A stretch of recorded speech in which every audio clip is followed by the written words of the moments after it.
Amanda, it took one question at the start and he started calling Donald Trump the black Vice President, Kamala Harris. I think now it's gotten to that stage that whoever is putting him in public like that should be charged, right, for elder abuse. Oh, absolutely elder abuse. But it is what's going on. So why are they keep doing that? It's more than just the fact that they want to win. What are they hiding? You know, because we're all talking about it and we're not paying attention to what's really going on in the country right now. So I think someone, if they had the time and the money to actually investigate, see if they don't get shot doing it, to find out what's really going on. But what they're doing to him is absolutely appalling and it's cruel. And it breaks my heart to see an elderly man with, you know, obvious issues being absolutely used by not only his family, by the Democratic Party because of their, you know, greed or whatever reason. Gary, I said at the top of the program, we all need a strong America. I mean, they're our greatest ally. We've got China sitting up there to the north and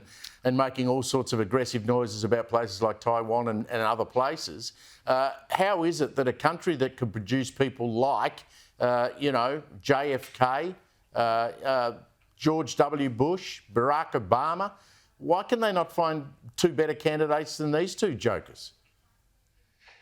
Well, look, we certainly need another Ronald Wilson Reagan, who I think was the best president in my lifetime so far, Steve. I mean, that's just my take on it. A lot of people would readily agree with that.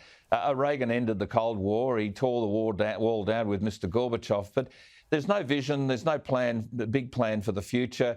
And, you know, in a lot of ways, how sad it is that America's been subjected to really a very slow con here. And now everybody knows it. You know, fool me once, shame on you. Fool me twice, shame on me. But this bloke Biden has been hidden away from the public. He won in 2020 because he was hidden in the bunker. COVID gave him the cover.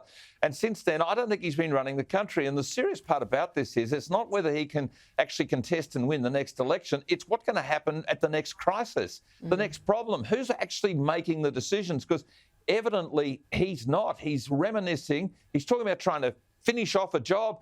No, we don't want people to go into Parliament just to finish off a job. We want them to actually set up the next generation for success. I see no vision from Joe Biden. I see no certainty about Joe Biden. I'm worried about what his job's going to be like next week, not just simply next year and next term. And I think Americans are starting to wake up to the fact they've been conned over the last 4 or 5 years by the Democrats. Yeah, it's been reported today that he hasn't even had a cabinet meeting since last October. So you just don't know how you can run an economy like America doing that. I want to get on to these reports that show how much our hospitality industry is struggling. Twice as many hospitality businesses like cafes, restaurants going bust as they were 10 years ago.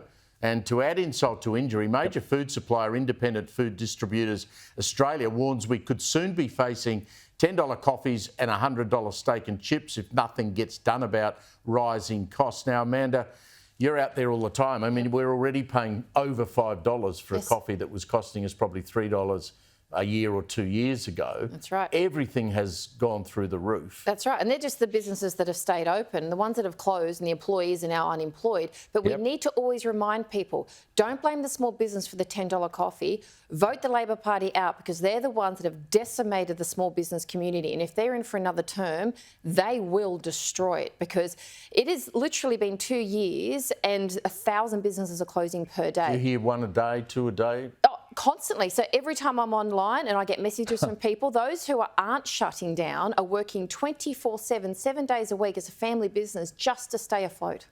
Gary, I was speaking to a bloke who runs a chain of restaurants a couple of weeks ago. He's paying a barista on Sunday more than $80 an hour. Yeah, and that was a skill I wished I'd taken up. But look, Steve, let's face it, mates of mine who are in small business, a restaurateur I know, he said, how can I set my price on my menu when I don't know what the price of my wages are going to be? Superannuation is going up, which is wages forgone. You don't get that, you pay back up, but the boss pays it out. Insurances have gone up, absolutely. The cost of electricity is a major driver because it's about keeping food cool as well as cooking.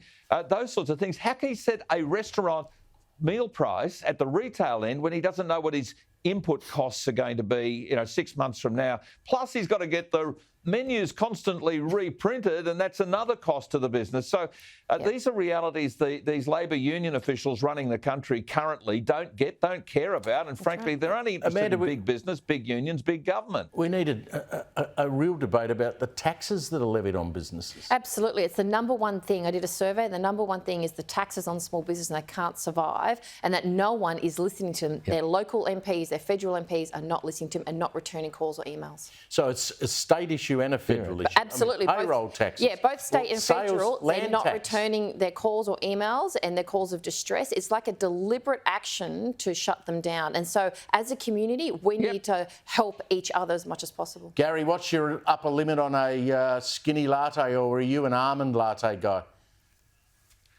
No, I'll be a skinny one, mate, but a skinny cappuccino, $5.20. If that's what the cost is, you've got to pay it. I paid that in Sydney the other day, I must admit. Madness. And thought, wow, $4 was pretty well the standard. We make ours at home, which is not good for retailers, crazy. But that's the reality. We're all looking for the DIY Thanks for joining answer. us. Yeah, we are. Good on you, Gary. Always a pleasure to catch up with you, mate.